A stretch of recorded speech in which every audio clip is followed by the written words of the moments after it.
오늘 제목은 질그릇 안에 담긴 보배 6번째 시간 이어가겠습니다.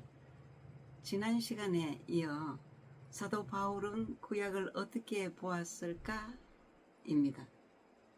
로마서 4장 1절에서 3절에 보면 그런즉 육신으로 우리 조상된 아브라함이 무엇을 얻었다 하리요? 만일 아브라함이 행위로서 의롭다 하심을 얻었으면 자랑할 것이 있으려니와 하나님 앞에서는 없느니라 고 했습니다. 성경이 무엇을 말하느냐? 아브라함이 하나님을 믿음에 이것이 의로 여기신 바 되었느니라고 하셨습니다. 그러면 로마서 4장 안에는 아브라함이 등장합니다. 아브라함은 영입니다. 영은 영의 생각과 육신의 생각으로 되어 있습니다. 사라와 하갈은 마음의 부분입니다. 선과 악 두 마음이 있습니다. 그리고 이삭과 이스마엘은 열매를 말합니다. 성령의 열매, 육체의 열매 이렇게 나누어지죠. 아브라함은 영인데 영은 아브라함 혼자잖아요. 그러면 영의 생각과 육신의 생각으로 되어 있기 때문에 사라와 하갈은 마음의 부분입니다. 선과 악, 그 두 아들 이삭과 이스마엘은 열매를 말하는 것입니다. 그 성령의 열매, 육체의 열매 이렇게 풀이합니다. 이해가 되실지요? 성경 66권은 생명, 영, 마음 여기에 다 담고 있습니다.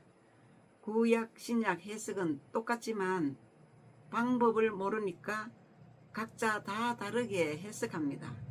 영의 눈만 뜨여지면 해석이 됩니다. 보는 눈이 있어야 합니다.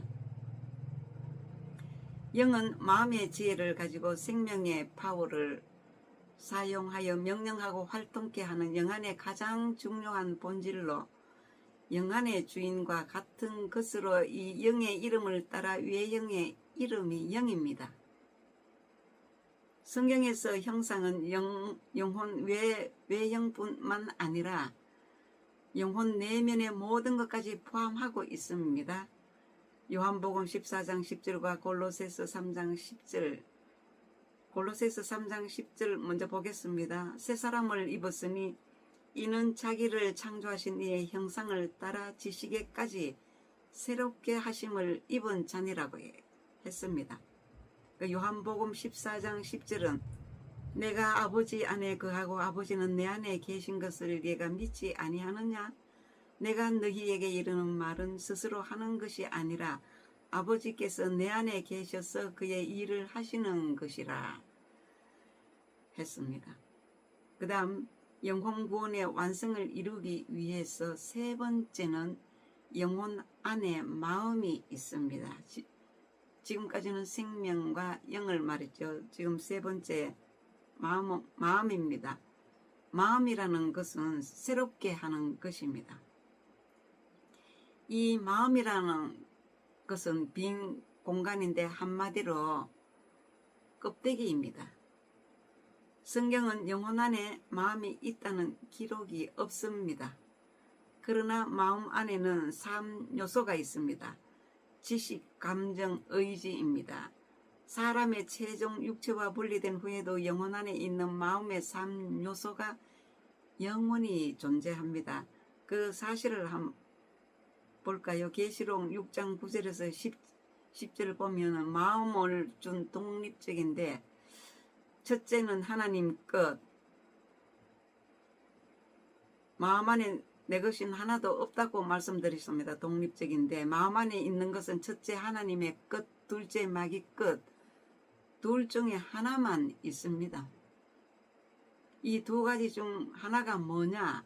선과 악이며 또 옛사람과 새사람이 있습니다. 이 마음 상태는 마귀가 아담 영혼 안에 있는 마음의 악의 지혜를 넣어 육체의 악의 열매가 맺혀 하나님의 진노를 받고 에덴 동산에서 추방되었습니다. 그래서 마음은 사람 안에 있는 가장 작은 구조로 가장 깊은 곳에 있지만 또한 가장 큰 구조를 가지고 있습니다. 하나님의 뜻을 이루는 시작의 근원이 마음에서 나오기 때문에 마음의 시작이 잘못되면 모든 것이 잘못됩니다. 하나님의 창조하신 마음 원본으로서 공유적 성품이 이 최초 만들어진 마음 안에 있는 대표적 기능이 있습니다. 하나님의 형상은 곧 공유적 속성을 말합니다. 공유적 속성은 다시 말해서 하나님의 성품을 말합니다. 공유적 속성 성품이란 뜻을 잠시 소개해 드리겠습니다. 조금 지루하시더라도 들어보시기 바랍니다. 그 기능은 지정의인데 지식, 감정, 의지입니다. 지식의 집단에서는 지혜, 명철, 지식, 총명, 진리, 정직, 의, 선, 공의, 공평이 있고, 감정의 집단에서는 사랑, 은혜, 긍휼, 인자, 자비가 있고, 의지의 집단에서는 권세, 능력, 충성, 겸손, 인내, 헌신, 절제, 오래 참음 23가지, 이 23가지의 기능으로 만들어 놓았습니다. 그래서 지정의 속에 지식은 지식의 집단, 감정은 감정의 집단, 의지는 의지의 집단 속에 이 23가지가 다 들어있습니다.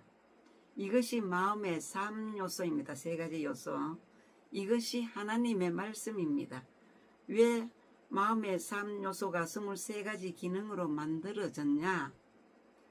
우리 몸에 염색체가 23개가 있기 때문에 23개가 만들어졌다고 합니다. 또한 마음에는 선과 악 단어가 40가지가 있는데 성경에 마음이라는 단어를 사용한 구절만 해도 1058구절이며 마음과 연결하여 사용한 구절은 셀 수 없을 정도로 많이 있습니다. 하나님께서 최초 만들어진 마음의 구조도 모르면서 이 땅에 죄로 변질된 마음을 처음처럼 새롭게 만들 수 있겠습니까? 마음이 부패한 것은 이런 기능들이 변질되어 있는 것입니다. 기본 23가지의 기능과 최초 사단이 심어놓은 죄된 마음을 알아야 죄를 진단하고 치료 방법을 찾아 마음을 새롭게 할 수 있습니다. 하나님의 세상 통치와 섭리의 권한은 마음에 있는 지혜와 지식에서 나오는 것입니다. 여호와 하나님 앞에 전능하신 수식어가 붙게 되는데 전능이라는 단어는 지혜, 지식, 권세, 능력 4가지를 한 용어로 줄인 말입니다. 전능이. 권세와 능력이 생명의 권한에서 나오는 것이라면 지혜와 지식은 마음의 권한에서 나오는 것입니다. 마음을 하나로 마음을 같이 하여라는 말씀은 마음 속에 들어있는 셀 수 없는 지혜들이 하나와 같이 되어야 한다는 말입니다. 에베소서 4장 23절에서 24절을 보겠습니다. 오직 너희의 심령이 새롭게 되어 하나님을 따라 의와 진리의 거룩함으로 지으심을 받은 새 사람을 입으라고 하셨습니다. 새 사람을 입는 것이 뭐냐? 심령이 새롭게 되는 마음, 이것 강하게 하라는 것입니다. 이것이 뭐겠습니까? 마음 안에 있는 욕심, 분노, 미움, 시기, 다툼, 질투, 살인, 위선, 거짓말, 우리는 여기에 다 걸립니다. 마음으로 짓는 죄들이 손으로 나타납니다. 창세기에 등장하는 아담의 자녀 가인이라는 사람이 동생 아벨을 죽였습니다. 가인이 아벨을 죽인 후 하나님을 떠났습니다. 왜 가인이 하나님을 떠났느냐? 하나님을 떠난 이유는 그것은 영의 생각을 버렸기 때문입니다. 영의 생각을 버렸다는 것은 하나님을 버렸기 때문에 떠난 것입니다. 가인의 마음은 아벨을 죽인 후 악의 생각이 들어와서 시기, 질투, 분노, 미움 이런 것들로 육체가 열매 맺었습니다. 그리고 하나님 말씀을 버렸기 때문에 떠난 것입니다.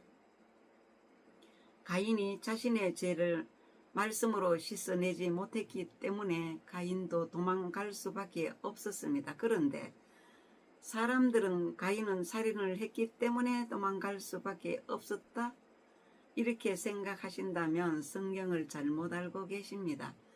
왜냐하면 하나님께서는 동생을 죽였다고 해서 즉시 가인을 죽이지 않으셨습니다. 하나님께서는 가인에게 돌아올 수 있는 기회를 주셨는데 가인은 끝내 하나님 앞으로 돌아오지 않았습니다. 성경 내용은 가인이 죄를 뉘우치고 회개하고 돌아오기만 기다렸습니다. 하나님께서는 한 사람도 멸망의 길을 가는 것을 원치 않으셨습니다. 왜냐하면 하나님은 사랑이시기 때문입니다. 끝까지 참고 기다리시는 분이십니다. 그 다음 부패와 변질에 대해서 잠시 말씀드리자면, 아브라함이 창세기 16장에서 하갈을 취했다는 것은 욕심이 그 마음에서 처리되지 않았다는 것을 보여주는 것입니다. 하나님께서는 아브라함의 영혼과 마음을 계속 치료해 주고 계십니다. 인간은 하루아침에 변화되지 않습니다. 점진적인 변화의 과정을 거치는데 그 속에 순간적인 변화가 종종 나타나는 것입니다. 하나님이 아브라함의 옛사람의 죄의 모습을 보고 어떻게 치료해 주시는가를 잘 살펴보면 나의 옛사람, 나의 죄를 어떻게 치료받아야 할지를 알게 됩니다. 내 마음에 있는 욕심이 처리가 안 되면 언제든지 아브라함과 하갈의 사건이 터지기 마련입니다. 그리고 마음의 죄를 구약에서는 설명이 안 됩니다. 그래서 자녀들을 보고 마음으로 지은 것을 알게 됩니다. 오늘은 여기까지 말씀드리고 다음 시간에 이어서 말씀 이어가겠습니다.